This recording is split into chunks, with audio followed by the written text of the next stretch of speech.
Economics Awadh classes YouTube channel पर आपका स्वागत है।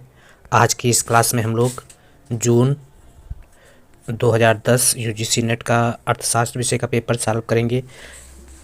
जानने का प्रयास करेंगे कि इस प्रश्न में यूजीसी ने विद्यार्थियों से क्या क्या प्रश्न पूछे थे। आज की यह क्लास रिवीजन के उद्देश्य से भी महत्वपूर्ण है और आगामी शिक्षक भर्ती परीक्षा की जो तैयारी कर रहे हैं उन विद्यार्थियों के लिए भी महत्वपूर्ण है। तो आज की क्लास स्टार्ट करते हैं और देखते हैं 2010 के पेपर में क्या क्या प्रश्न पूछे गए थे। एक नंबर प्रश्न है, क्या है एक नंबर प्रश्न?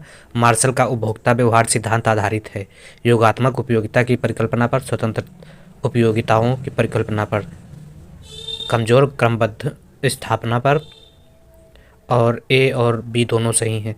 तो मार्शल का उपभोक्ता व्यवहार सिद्धांत जो है योगात्मक उपयोगिता की परिकल्पना पर आधारित है और स्वतंत्र उपयोगिता की परिकल्पना पर आधारित है, इसलिए इसका सही आंसर एक का ए था, बी दोनों है, इसलिए सही आंसर सी है।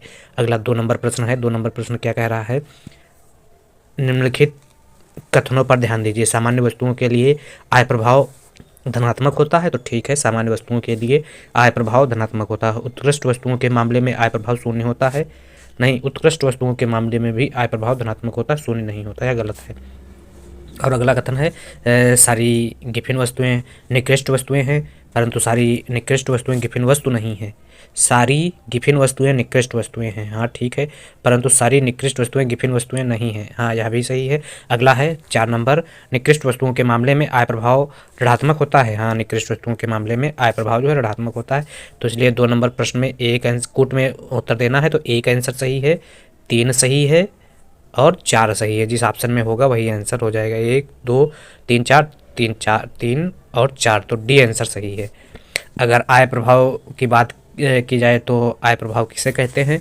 तो मूल्य में कमी के फलस्वरूप उपभोक्ता की वास्तविक आय में वृद्धि तथा इस वृद्धि का वस्तुओं के उपभोग पर जो प्रभाव पड़ता है उसी प्रभाव को आय प्रभाव कहा जाता है। सामान्य वस्तुओं के लिए आय प्रभाव जो है ऋणात्मक होता है। इसके अलावा आय प्रभाव जो है ऋणात्मक और धनात्मक दोनों प्रकार का हो सकता है। अब धनात्मक आय प्रभाव कैसे होता है? जब उपभोक्ता की आय बढ़ती है तब उपभोक्ता दोनों वस्तुओं, सामान्य एवं श्रेष्ठ वस्तुओं की मांग में वृद्धि करता है। इसके कारण आय प्रभाव जो है धनात्मक ढाल का होता है। धनात्मक ढाल का क्यों होता है? जब उपभोक्ता की आय बढ़ती है तो उपभोक्ता दोनों प्रकार की सामान्य और श्रेष्ठ वस्तुओं का जो है मांग में वृद्धि करता है, जिसके कारण आय प्रभाव जो है धनात्मक होता है। तो जब आय प्रभाव धनात्मक होगा तो यह बाएं से दाएं ऊपर की तरफ बढ़ता हुआ होगा। इसी प्रकार से ऋणात्मक आय प्रभाव कैसे होता है? तो जब आय प्रभाव ऋणात्मक कैसे होता है, इस बात की सबसे पहले व्याख्या जो है गिफिन ने की थी। गिफिन ने क्या बताया था? गिफिन महोदय ने बताया जब उपभोक्ता की आय में वृद्धि होती है तो उपभोक्ता उपभोग की जाने वाली वस्तु का उपभोग घटा देता है। उपभोक्ता की आय में जब वृद्धि होती है तो उपभोक्ता जो वस्तु उपभोग कर रहा है उसको उपभोग में लाने में कमी कर देता है या उपभोग घटा देता है। ऐसा घटिया वस्तु के संदर्भ में देखने को मिलता है। उपभोक्ता सामान्य वस्तु का उपभोग तो बढ़ा देता है, लेकिन निम्न वस्तु के स्थान पर श्रेष्ठ वस्तु का प्रतिस्थापन होने लगता है। अर्थात निम्न वस्तु के स्थान पर आय बढ़ने पर उपभोक्ता श्रेष्ठ वस्तु का उपभोग करता है। इस प्रकार से सामान्य वस्तु के लिए आय प्रभाव जो है धनात्मक हो जाएगा और गिफिन वस्तु के लिए आय प्रभाव ऋणात्मक हो जाएगा। तो सही आंसर जो है 2 नंबर प्रश्न का डी है। अगला 3 नंबर प्रश्न है, लाभ अधिकतम करने वाली फर्म अल्पकाल में उत्पादन रोक देगी यदि। तो कब उत्पादन रोक देगी लाभ अधिकतम करने वाली फर्म अल्पकाल में? जब कीमत जो है औसत परिवर्तनशील लागत की तुलना में कम होगी। तो आंसर सही है ए, औसत परिवर्तनशील लागत की तुलना में जब कीमत कम होगी तो लाभ अधिकतम करने वाली फर्म अल्पकाल में जो है उत्पादन बंद कर देगी। अगला प्रश्न क्या कह रहा है? निम्न कथनों पर विचार करें। तो जब सीमांत लागत वक्र औसत लागत वक्र के नीचे रहता है, जब सीमांत लागत वक्र औसत लागत वक्र के नीचे रहता है तो औसत लागत वक्र ऊपर चढ़ रहा होता है। तो इसको आरेख की सहायता से देख सकते हैं। यह जो आरेख है AC वक्र का है और यह जो आरेख बनाए हैं यह MC वक्र का है। अब इसमें देखते हैं, जब सीमांत लागत वक्र औसत लागत वक्र के नीचे रहता है, सीमांत लागत वक्र औसत लागत के नीचे है, यह सीमांत लागत औसत लागत के नीचे है, तो औसत लागत वक्र ऊपर चढ़ रहा होना चाहिए। नहीं ऊपर नहीं चढ़ रहा है, यह नीचे की तरफ गिर रहा है, तो इसलिए यह क्या है, गलत है। इसके बाद 2 नंबर में क्या दिया गया है, जब सीमांत लागत वक्र औसत लागत वक्र के ऊपर है, जब सीमांत लागत वक्र यह औसत लागत यह सीमांत लागत है या औसत लागत है, तो औसत लागत के ऊपर है, तो औसत लागत वक्र औसत लागत वक्र जो है अवश्य रूप से नीचे की ओर जाना चाहिए, तो यह नीचे की ओर नहीं जा रहा है, यह ऊपर की ओर जा रहा है, तो यह भी गलत है। अगला है सीमांत लागत वक्र औसत लागत वक्र को उस बिंदु पर काटता है जहां औसत लागत स्थिर रहती है, तो सीमांत लागत वक्र हाँ ठीक है, सीमांत लागत वक्र औसत लागत वक्र को उसके न्यूनतम बिंदु पर काटता है या जहाँ पर AC क्या होती है, स्थिर होती है, तो यह कथन सही है। तो बाकी इसमें देखते हैं कूट दिया गया है क्या, तो इसमें उपयुक्त कथनों में सही कौन सा है, तो इसमें सिर्फ 3 हमें सही दिखाई दिया है, तो अगर 3 सही है तो इसलिए ए में दिया गया है, तो 4 नंबर प्रश्न का सही आंसर ये है। अगला 5 नंबर प्रश्न है, अतिरेक क्षमता का सिद्धांत निम्नलिखित में से किसके साथ दीर्घकाल में संबंध नहीं है, एकाधिकार, अल्पाधिकार, एकाधिकारी प्रतियोगिता, पूर्ण प्रतियोगिता, तो अतिरेक क्षमता का सिद्धांत निम्नलिखित में से किसके साथ दीर्घकाल में संबंधित नहीं है, तो अतिरेक क्षमता का सिद्धांत जो है एकाधिकारी प्रतियोगिता में दीर्घकाल में इससे संबंधित नहीं है, बाकी एकाधिकार में, अल्पाधिकार में और पूर्ण प्रतियोगिता में अतिरेक क्षमता सिद्धांत देखने को मिलता है। अगला प्रश्न है 6 नंबर, वस्तु से परिवर्तनशील कारकों के लिए फर्म का मांग वक्र निकालने के लिए निम्नलिखित का ध्यान रखना आवश्यक है।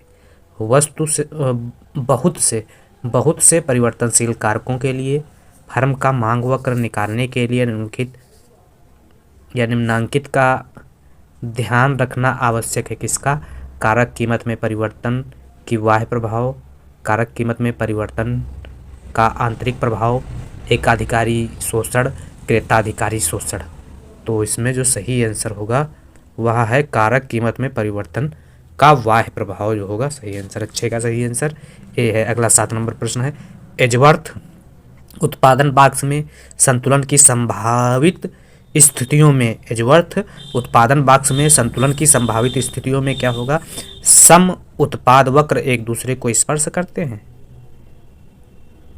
सम उत्पाद वक्र एक दूसरे को काटते हैं, तो काटते तो नहीं है, आगतों का सीमांत उत्पाद बराबर है, बी तथा सी दोनों सही हैं, तो एजवर्थ उत्पादन बॉक्स में संतुलन की संभावित स्थितियों में जो है वह सम उत्पाद वक्र एक दूसरे को स्पर्श करते हैं, यह आंसर सही होगा। यह एजवर्थ बॉक्स में या ऐसा होता है यह, तो यह एक दूसरे को क्या कर रहे हैं, स्पर्श कर रहे हैं सम उत्पाद वक्र, तो इसलिए ए आंसर सही है। अगला है 8 नंबर प्रश्न, किन्स के उपभोग फलन के मनोवैज्ञानिक नियम के संबंध में निम्नलिखित में से कौन सा कथन सही नहीं है। ये देखते हैं क्या है, जब प्रयोज्य आय बढ़ती है तो उपभोग भी बढ़ता है परंतु आनुपातिक रूप से कम होता है। बी, उपभोग की सीमांत प्रवृत्ति धनात्मक होती है परंतु इकाई से कम होती है। सी, जब प्रयोज्य आय बढ़ती है तो उपभोग करने की औसत प्रवृत्ति कम होती है और इसके विलोमता भी होती है। और डी, आय के सब स्तरों पर उपभोग की औसत प्रवृत्ति उपभोग के बराबर होती है। तो इसमें गलत कथन पूछा गया है, तो आय के सब स्तरों पर उपभोग की औसत प्रवृत्ति उपभोग के बराबर होती है, तो यह नहीं होती है, यह गलत है। बाकी यह गलत है, मतलब डी गलत है, डी गलत है, डी गलत है, बाकी सब सही है। बाकी सब का मतलब ए भी सही है। जब प्रयोज्य आय बढ़ती है तो उपभोग भी बढ़ता है परंतु आनुपातिक रूप से कम बढ़ता है। आय बढ़ने पर उपभोग बढ़ता है लेकिन आनुपातिक रूप से कम बढ़ता है, ठीक है। उपभोग की सीमांत प्रवृत्ति धनात्मक होती है परंतु इकाई से कम होती है, यह भी सही है। और जब प्रयोज्य आय बढ़ती है तो उपभोग करने की औसत प्रवृत्ति कम होती है और विलोमता भी होती है, तो यह भी सही है। तो यह गलत है या नहीं है और नहीं पूछा गया है, तो डी आंसर सही है। अगला है 9 नंबर प्रश्न, संतुलित बजट गुणक के संबंध में निम्नलिखित में से कौन सा कथन गलत है। संतुलित बजट के संबंध में कौन सा गलत कथन है। इसके अलावा किन्स के उपभोग फलन के संबंध में अगर कुछ बातें हैं उनको जान लेते हैं, फिर 9वां क्वेश्चन देखते हैं क्या है। किन्स के उपभोग फलन के संबंध में प्रमुख बातें जो हैं, आय उपभोग में गैर आनुपातिक संबंध होता है और यह उपभोग फलन अल्पकालीन उपभोग फलन होता है जो रैखिक उपभोग फलन होता है, जिसमें एपीसी ज़्यादा होती है एमपीसी से।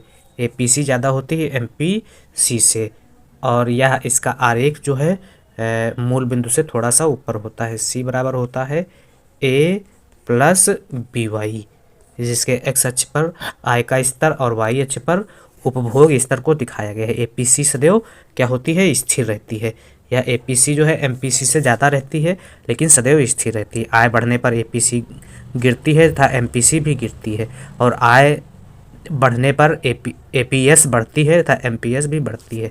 APC और APS का जो योग है वह इकाई के बराबर होता है। तो यह किसके उपभोग फलन के संबंध में कुछ महत्वपूर्ण बातें थी।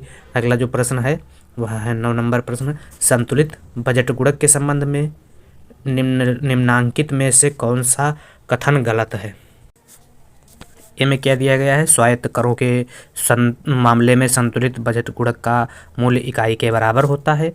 स्वायत्त करों के मामले में संतुलित बजट गुणक का मूल्य इकाई के बराबर होता है, ठीक है। गलत पूछा गया है। बी नंबर पे क्या है, आनुपातिक करों के मामले में संतुलित बजट गुणक का मूल्य इकाई से कम होता है, यह भी ठीक है। स्वायत्त करों के मामले में भी कम होता है इकाई से, और आनुपातिक करों के मामले स्वायत्त करों के मामले में संतुलित बजट गुणक का मूल्य इकाई के बराबर होता है, और आनुपातिक करों के मामले में संतुलित बजट गुणक का मूल्य जो है इकाई से कम होता है, यह भी सही है। और संतुलित बजट गुणक का मूल्य सदैव इकाई के बराबर होता है, चाहे वह कर स्वायत्त हो या आनुपातिक हो। नहीं, ऐसा नहीं होता है, तो सी गलत है। और डी में क्या दिया गया है, सरकारी व्यय गुणक का मूल्य कर गुणक के मूल्य से ज़्यादा होता है, तो यह भी सही है। तो सी आंसर इसका जो है गलत है, क्योंकि संतुलित बजट गुणक का मूल्य जो है सदैव इकाई के बराबर नहीं होता है। अगला है 10 नंबर प्रश्न है। 10 नंबर प्रश्न में क्या है, निम्नलिखित कथनों पर ध्यान दीजिए। एक में क्या दिया गया है, साख का सृजन नकदी रिजर्व अनुपात के विपरीत दिशा में होता है। साख का सृजन नकदी रिजर्व अनुपात के विपरीत दिशा में होता है, ठीक है। 2 में क्या दिया गया है, साख सृजन नकदी रिजर्व अनुपात के साथ धनात्मक रूप से परिवर्तित होता है, नहीं ऋणात्मक रूप से परिवर्तित होता है, ए में दिया गया है। अगला है बंधपत्र कीमत और ब्याज की दर प्रतिलोमता संबंधित होती है, यह भी सही है। और बंधपत्र कीमत और ब्याज की दर धनात्मक रूप से संबंधित होती है, यह भी गलत। तो 1 और 3 जिस ऑप्शन में होगा वही सही होगा, तो ए में दिया गया है।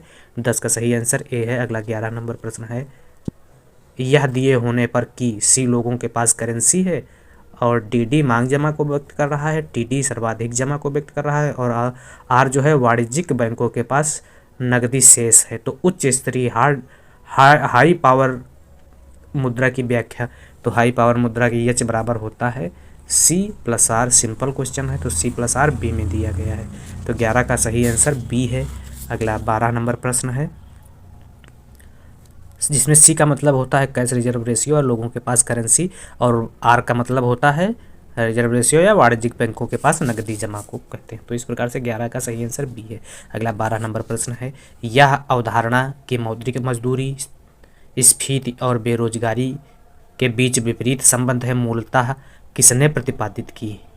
यह अवधारणा कि मौद्रिक मजदूरी स्फीति और बेरोजगारी के बीच विपरीत संबंध है किसने प्रतिपादित की, तो यह बात जो है A.W. फिलिप द्वारा कही गई थी। तो A.W. फिलिप जो है किस ए में दिया गया है, तो सही आंसर क्या हो जाएगा, ए हो जाएगा। अगला प्रश्न है 13 नंबर प्रश्न, त्वरक गुणक पारस्परिक क्रिया पर आधारित व्यापार चक्रों से संबंधित किसका सिद्धांत निरोधित व्यापार चक्र उत्पन्न करता है। तो त्वरक और गुणक की अंतःक्रिया पर जो व्यापार चक्र की बात करते हैं वह हिग्स और सैमुअल्सन दोनों करते हैं, पर निरोधित व्यापार चक्र उत्पन्न करता है तो हिग्स की बात में कहा गया है। तो 13 का सही आंसर ए है। अगला 14 नंबर प्रश्न है, निम्नलिखित कथनों में कौन गलत है। ए में क्या दिया गया है, जब निवेश की ब्याज लोच निम्न होती है, निवेश बचत वक्र अति प्रबल होती है, तो मौद्रिक नीति तुलनात्मक रूप से प्रभावहीन होती है। मौद्रिक नीति जब निवेश की ब्याज लोच निम्न होती है तो मौद्रिक नीति तुलनात्मक रूप से प्रभावहीन होती है। मौद्रिक नीति कहाँ प्रभावहीन होती है? तो मौद्रिक नीति जो है काम करती है। अगला है, जब मुद्रा के लिए मांग ब्याज लोच अधिक है तो मौद्रिक नीति तुलनात्मक रूप से प्रभावहीन होती है। नहीं, यह भी प्रभावहीन होती है, तो यह भी सही है। जब मुद्रा के लिए मांग की निवेश लोच निम्न होती है तो राजकोषीय नीति तुलनात्मक रूप से प्रभावहीन होती है। मुद्रा के लिए मांग की निवेश लोच, तो मुद्रा के लिए मांग की निवेश लोच में जिसमें मुद्रा जो है तरलता जाल में फंस जाती है, वहाँ राजकोषीय नीति जो है कार्य नहीं करती है। राजकोषीय नीति तुलनात्मक रूप से प्रभावहीन होती है, तो यह भी सही लग रहा है। अगला क्या है, जब निवेश की ब्याज लोच निम्न होती है तो राजकोषीय नीति तुलनात्मक रूप से प्रभावहीन होती है। जब निवेश की ब्याज लोच निम्न होती है तो निवेश की ब्याज लोच निम्न होती है, तब भी राजकोषीय नीति प्रभावहीन होती है। सी में क्या दिया गया है, जब मुद्रा के लिए मांग की निवेश लोच निम्न होती है तो राजकोषीय नीति तुलनात्मक रूप से प्रभावहीन। सी आंसर 14 का सही है। अगला 15 नंबर प्रश्न है, खुली अर्थव्यवस्था में हस्तांतरण कीमत निर्धारण ट्रांसफर प्राइसिंग को निम्न के द्वारा व्यक्त किया जाता है। किसके द्वारा? खुली अर्थव्यवस्था में हस्तांतरण कीमत ट्रांसफर प्राइसिंग को निम्न के द्वारा व्यवहार में लाया जाता है। किसके द्वारा? म्यूचुअल फंड, संस्थागत निवेश, बहुराष्ट्रीय निगम, निजी बैंक। तो खुली अर्थव्यवस्था में हस्तांतरण कीमत निर्धारण ट्रांसफर प्राइसिंग को जो है वह संस्थागत निवेश द्वारा व्यवहार में लाया जाता है। तो संस्थागत निवेश बी में दिया गया है। 15 का सही आंसर बी है। अगला 16 नंबर है, समृद्धि की वांछित दर का हैरड मॉडल समीकरण निम्न के द्वारा निरूपित होता है।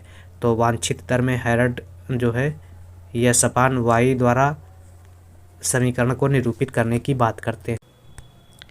हैरड अपने सिद्धांत में 3 समृद्धि की बात करते हैं, जिसमें वास्तविक समृद्धि की बात होती है। वास्तविक समृद्धि वह होती है जिसमें किसी भी अर्थव्यवस्था में जो समृद्धि प्राप्त की जाती है उसे वास्तविक समृद्धि कहा जाता है। और वास्तविक समृद्धि जो है वह वास्तविक समृद्धि में जो है आई अपान वाई बराबर एस अपान वाई होता है, जिसमें जीए बराबर होता है एस अपान सी। यस बचत की प्रवृत्ति है और सी पूंजी में किया गया निवेश कहलाता है। तो वास्तविक समृद्धि दर जो है किसी भी अर्थव्यवस्था में जो समृद्धि प्राप्त होती है उसे वास्तविक समृद्धि कहा जाता है। वास्तविक समृद्धि वहाँ होती है जहाँ पर आई और यस जो है बराबर होता है। इसी प्रकार से हैरड अपने सिद्धांत में वांछित समृद्धि की बात करते हैं। तो वांछित समृद्धि वह समृद्धि होती है जहाँ पर अर्थव्यवस्था जो है पूर्ण रोजगार के बिंदु प्राप्त हो जाती है, वहाँ पर वांछित समृद्धि दर की प्राप्ति होती है।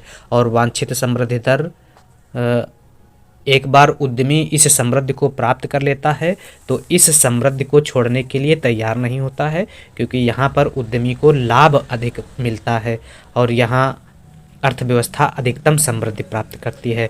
और वांछित समृद्धि की दर में संसाधनों का पूर्ण रूप से विदोहन एवं उपयोग हो जाता है। इससे गरीबी, बेरोजगारी, भुखमरी इस समृद्धि में नहीं होती है। अगर वांछित समृद्धि दर की बात की जाए तो GW बराबर होता है GW बराबर होता है यस अपान CR, जिसमें यस बचत की प्रवृत्ति तथा CR जो है पूंजी उत्पाद अनुपात को व्यक्त करता है। तो इसमें पूछा गया है समृद्धि की वांछित दर का हैरड मॉडल समीकरण कौन सा है। तो वांछित दर का हैरड मॉडल समीकरण जो है वह कौन सा पूछा गया है। तो उपयुक्त में से कोई नहीं हो जाएगा, या इसको हम कह सकते हैं यस को बचत की प्रवृत्ति और CR को CR को पूंजी उत्पाद अनुपात, तो इसमें यस अपान वाई भी कर सकते हैं, तो बी आंसर सही हो जाएगा 16 का। इसके अलावा समृद्धि की एक बताते हैं हैरड प्राकृतिक समृद्धि दर। प्राकृतिक समृद्धि दर जो होती है यह दीर्घकालीन सतत समृद्धि दर प्राप्त करने के लिए आवश्यक होती है, और जहाँ पर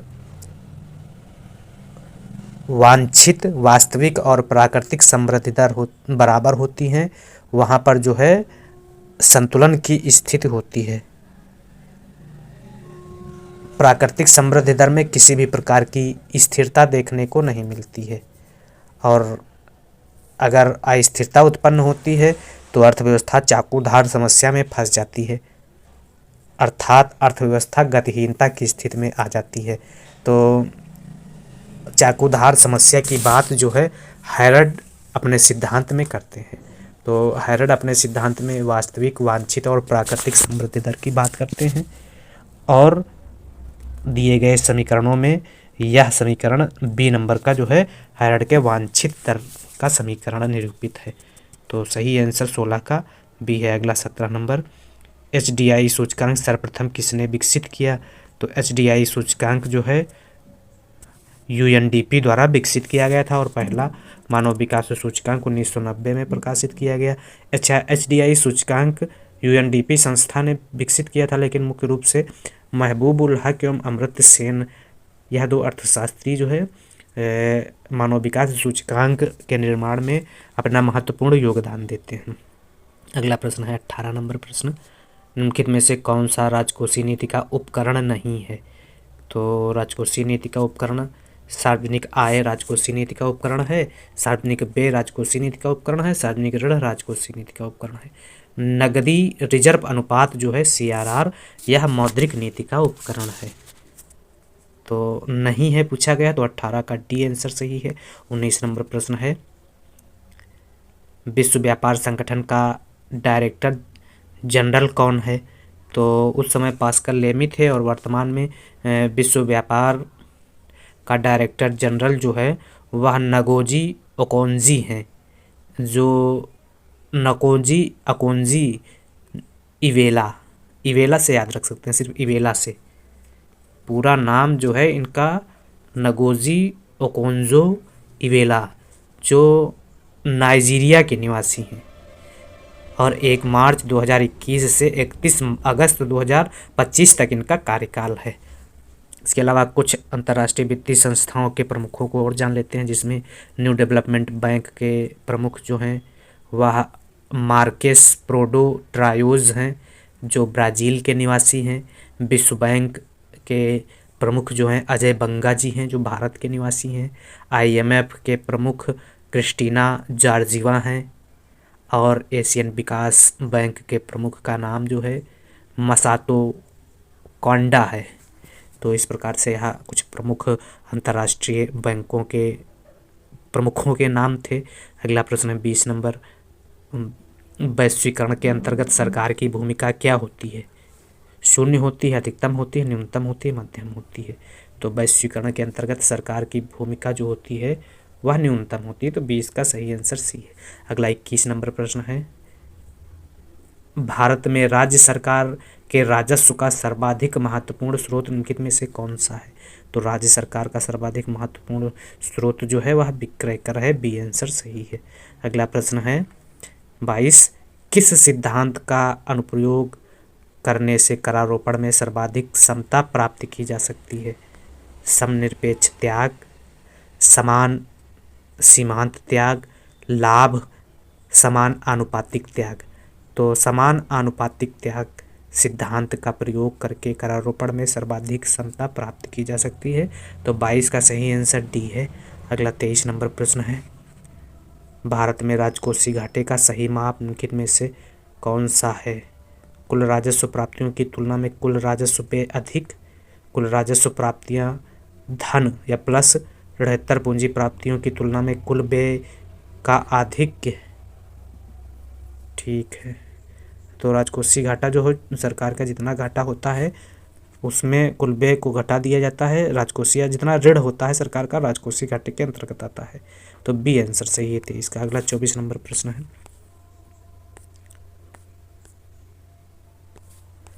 24 नंबर प्रश्न क्या है?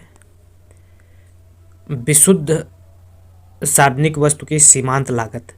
तो विशुद्ध सार्वजनिक वस्तु की सीमांत लागत क्या होती है? शून्य या शून्य के निकट होती है, एक होती है, ए तथा बी दोनों सही है, बहुत अधिक है। विशुद्ध सार्वजनिक वस्तु की सीमांत लागत शून्य या शून्य के निकट होती है। 24 का ए ऑप्शन सही है। 25 नंबर प्रश्न है, भारत में कर सुधारों का उद्देश्य निम्नलिखित में से कौन सा नहीं है? तो देखते हैं ऑप्शन में, ए सीमा शुल्क दरों की बहुलता में कमी, कर अनुपात में सुधार, कर आधार को विस्तृत करना, कुल कर राजस्व में प्रत्यक्ष करों के भाग में वृद्धि करने के तरीके को सुझाना। अप्रत्यक्ष करों के भाग में वृद्धि करने के तरीकों को सुझाना। तो यह जो है कर सुधारों का हिस्सा नहीं है। तो 25 का सही आंसर डी है। अगला 26 नंबर प्रश्न है, जब किसी वस्तु की मांग की कीमत रोज निम्नलिखित होती है तो उत्पादन शुल्क का पूरा भार क्रेता वहन करता है। तो क्रेता उत्पादन शुल्क का भार जब वहन करेगा जब मांग की लोच जो होती है वह बेलोचदार होती है और यह मांग की लोच 0 होती है। तो सही आंसर बी है। और बाकी विक्रेता पूर्णतः लोचदार होने पर मांग वक्र वहन करता है और मांग की लोच अनंत होती है। तो सही आंसर बी है। 26 नंबर का सही आंसर बी है। अगला 27 नंबर प्रश्न है, निम्नांकित प्रश्न संख्या 27 में से एक अभिकथन ए और एक तर्क आर दिया है। इसे ध्यानपूर्वक परीक्षण करके नीचे दिए गए कोडों से उत्तर का चयन कीजिए। अभिकथन ए दिया गया है, प्रत्यक्ष कर आय के वितरण में असमानता बढ़ाते हैं। अप्रत्यक्ष कर जो है आय के वितरण में असमानता बढ़ाते हैं। सही बात है। अप्रत्यक्ष करों का भार निर्धनों पर ज़्यादा पड़ता है। तो ए और आर दोनों सही हैं और मान लेते हैं, व्याख्या भी करते हैं। तो इस प्रकार से ए और आर दोनों सही हैं, आर ए की व्याख्या करता है। बी आंसर 27 का सही है। अगला 28 नंबर प्रश्न है, अंतर्राष्ट्रीय व्यापार का फैक्टर एंडाउमेंट सिद्धांत किसने प्रतिपादित किया? तो अंतर्राष्ट्रीय व्यापार का फैक्टर एंडाउमेंट सिद्धांत जो है वह हेक्चर ओहलिन द्वारा दिया गया था। हेक्चर ओहलिन ए में दिया है। तो 28 नंबर प्रश्न का सही आंसर ए है। अगला 29 नंबर प्रश्न है, व्यापार की शर्तों की एकल कारक एवं द्विकारक अवधारणा किसके द्वारा प्रतिपादित की गई? तो व्यापार शर्तों की एकल कारक, द्विकारक एवं उपयोगिता अवधारणाएं जो है जैकब वाइनर द्वारा प्रतिपादित की गई थी या की गई हैं। तो सही आंसर 29 का बी है। अगला 30 नंबर प्रश्न है और यह प्रश्न बहुत इंपॉर्टेंट है। 30 नंबर, विदेशी व्यापार गुणक का समीकरण। तो विदेशी व्यापार गुणक का समीकरण 1/MPM + MPS होता है। तो डी आंसर सही है 30 नंबर प्रश्न का। अगला 31 नंबर प्रश्न है, भारत में व्यापार नीति संबंधी सुधारों में समाविष्ट है। तो विनिवेश, सीमा शुल्क को कम करना, SLR संविधिक तरलता अनुपात में वृद्धि, प्रत्यक्ष एवं अप्रत्यक्ष करों में कमी। तो भारत में व्यापार नीति संबंधी सुधारों में जो वह सीमा शुल्क को कम करना समाविष्ट है। बी आंसर सही है 31 का। 32 निम्नलिखित में से कौन सा देश आसियान समूह का सदस्य है? चीन, भारत, श्रीलंका, थाईलैंड। तो आसियान का सदस्य जो है वह थाईलैंड है। आसियान के अगर स्थापना की बात की जाए तो 1967 में आसियान की स्थापना बैंकॉक में हुई थी, थाईलैंड में, जिसका association of south east Asia Nations कहा जा सकता है। और भारत जो है आसियान का सदस्य नहीं है। भारत इसका संवाद या साझेदार देश है। आसियान के सदस्य देशों में Brunei, Cambodia, Indonesia, Laos, Malaysia, Myanmar, Philippines, Singapore, Thailand और वियतनाम है। तो श्रीलंका, चीन और भारत आसियान का सदस्य नहीं है। आसियान के सदस्य देश कौन कौन से हैं फिर से एक बार जान लेते हैं। Brunei, Cambodia, Indonesia, Laos, Malaysia, Myanmar, Philippines, Singapore, Thailand और वियतनाम आसियान समूह के सदस्य देशों में शामिल है। तो दिए गए ऑप्शन में थाईलैंड आसियान का सदस्य है। अगला प्रश्न क्या है, G20 का 2009 का सम्मेलन कहाँ हुआ? तो 2009 का G20 सम्मेलन तो कोई मतलब नहीं है इस प्रश्न का। और 2023 में देख लेते हैं कहाँ हुआ था सम्मेलन। तो 2023 में G20 शिखर सम्मेलन भारत में हुआ था, और 2024 में ब्राज़ील के रियो डी जेनेरियो में संपन्न हुआ है, और 2025 में G20 शिखर सम्मेलन जो है जोहान्सबर्ग दक्षिण अफ्रीका में आयोजित होगा। तो यह 3 वर्ष जो हैं 23, 24 और 25 याद रखने हैं। 23 में भारत में हुआ, 24 में ब्राज़ील के रियो डी जेनेरियो में हुआ, 24 में, और 25 में जोहान्सबर्ग दक्षिण अफ्रीका में होगा।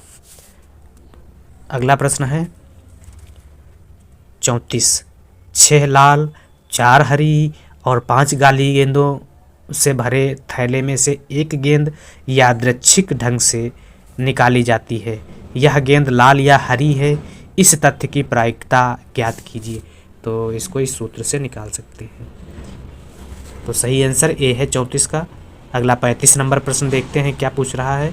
सूची फर्स्ट को सूची सेकंड से मिलाना है। सामान्य वक्र के अंतर्गत कुल क्षेत्र, तो सामान्य वक्र के अंतर्गत कुल क्षेत्र जो है ये 1 हो जाएगा। ए का मिलान ए से हो जाएगा। ए एक प्रमाप विचलन का वर्ग, तो प्रमाप विचलन का वर्ग जो है वह प्रसरण कहलाता है। 4 से मिलान हो जाएगा। सममित वितरण बीटा बराबर 1 होगा।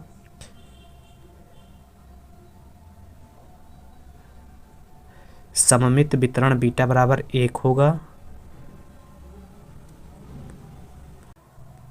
तो 35 नंबर प्रश्न का सही आंसर जो है वह बी है। विचलन गुणांक जो होगा वह 3 से मिल जाएगा। सममित वितरण जो है वह 1 से मिल जाएगा। बीटा बराबर 1 हो जाएगा। प्रमाप विचलन का वर्ग जो है, प्रमाप विचलन का वर्ग जो है वह प्रसरण से मिल जाएगा 4 से, और सामान्य यह 1 से हो जाएगा। तो इस प्रकार से सही आंसर जो है वह बी है। अगला है मानक सामान्य वर्ग के अंतर्गत -3 और +3 के बीच का क्षेत्र दिए गए ऑप्शनों में बी का होगा।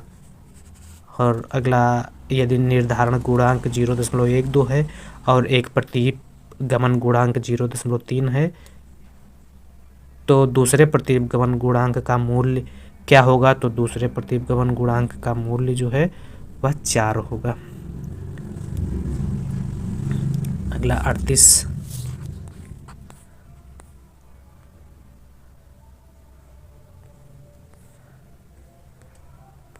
bx की मानक त्रुटि होगी। दिए गए बड़े प्रतिदश में x, x और rxy, तो यह त्रुटि जो है 1.2 होगी। सी आंसर सही है। अगला है मानक प्रसामान्य चर के माध्य एवं प्रसरण क्रमशः हैं। तो मानक प्रसामान्य चर के माध्य और प्रसरण जो हैं वह 0 और 1 हैं। दिए गए समुच्चय के पदों का उसके गणितीय माध्य से विचलन का बीजगणितीय योग क्या होगा? 0 होगा। 40 का सही आंसर डी है। अगला है भारत में वृद्धि में क्षेत्रीय असंतुलन का कारण है। भारत के समृद्धि में क्षेत्रीय असंतुलन का कारण विभिन्न राज्यों को केंद्रीय सरकार का असमान बजटीय सहायता, ठीक है, यह है। औद्योगिक इकाइयों का स्थानिक वितरण, यह भी ठीक है। कुल राज्यों में असमान विकासात्मक बुनियादी ढांचा, यह भी ठीक है। तो उपयुक्त सभी हो जाएंगे। अगला प्रश्न है 42 नंबर, निम्नलिखित में से कौन सा संकेतक मानव विकास सूचकांक में नहीं लिया गया है? तो जीवन प्रत्याशा, प्रौढ़ शिक्षा, प्रति व्यक्ति सकल घरेलू उत्पाद, प्रति व्यक्ति खाद्य पदार्थों का उपभोग, तो प्रति व्यक्ति खाद्य पदार्थों का उपभोग नहीं लिया गया है। 42 डी सही है। 43, भारतीय संविधान के किस अनुच्छेद के अंतर्गत केंद्रीय बजट पेश किया जाता है? तो 112 के अंतर्गत वार्षिक वित्तीय विवरण बजट को नाम दिया गया है। तो सी आंसर सही है। और राज्य में 202 के अंतर्गत बजट या राज्य वार्षिक वित्तीय विवरण पेश किया जाता है। तो केंद्र में 102 और 112 और राज्य में 202 के अंतर्गत बजट पेश किया जाता है। अगला 44 नंबर प्रश्न है क्या है? भारत में वित्तीय क्षेत्र के सुधारों में समाविष्ट है CRR और SLR को कम करना, वित्तीय क्षेत्र के सुधारों में CRR SLR को कम करना, बीमा क्षेत्र और बीमा क्षेत्र में निजी फर्मों का प्रवेश, ये भी सही। ब्याज दर का नियमन, तो उपयुक्त सभी 44 डी आंसर सही। 45 कृषि संबंधी नवीन रणनीति ने धनी एवं निर्धन खेतिहरों के बीच अंतराल को विस्तृत किया है, ठीक है। केवल कुछ ही फसलों के उत्पादन में वृद्धि की है, यह भी ठीक है। क्षेत्रीय विषमताओं में वृद्धि की, यह भी ठीक है। कृषि संबंधी नवीन रणनीति ने धनी एवं निर्धन खेतिहरों के बीच अंतराल को विस्तृत किया, ठीक है। केवल कुछ ही फसलों के उत्पादन में वृद्धि की, यह भी ठीक है। और क्षेत्रीय विषमता में वृद्धि है, तो उपयुक्त सभी आंसर सही हैं। अगला प्रश्न है, इसको देख लेते हैं, क्या है थ्योरी ऑफ बिग पुश। तो बिग पुश का सिद्धांत जो है लेवेंस्टीन द्वारा दिया गया, ठीक। श्रम की असीमित पूर्ति लेविस द्वारा दी गई है। और यह क्या है, समृद्धि के इंजन के रूप में व्यापार एमेरी ने कहा है। और आर्थिक समृद्धि की अवधारणा कुजनेट्स द्वारा दी गई है। तो इस प्रकार से यह जो सही जोड़े हैं, ए का 1 से मिलान, बी का 2 से, सी का 3 से और डी का 4 से हो जाएगा। तो इस प्रकार से आज की इस क्लास में हम लोगों ने 46 बहुविकल्पी प्रश्नों को सॉल्व किया, जो आगामी शिक्षक भर्ती परीक्षा के लिए महत्वपूर्ण है तथा रिवीजन के उद्देश्य से भी महत्वपूर्ण है। Economics Awadh classes YouTube channel पर अगर आप पहली बार विजिट कर रहे हैं तो चैनल को सब्सक्राइब करें, वीडियो को लाइक करें तथा वीडियो को अपने दोस्तों तक शेयर करें।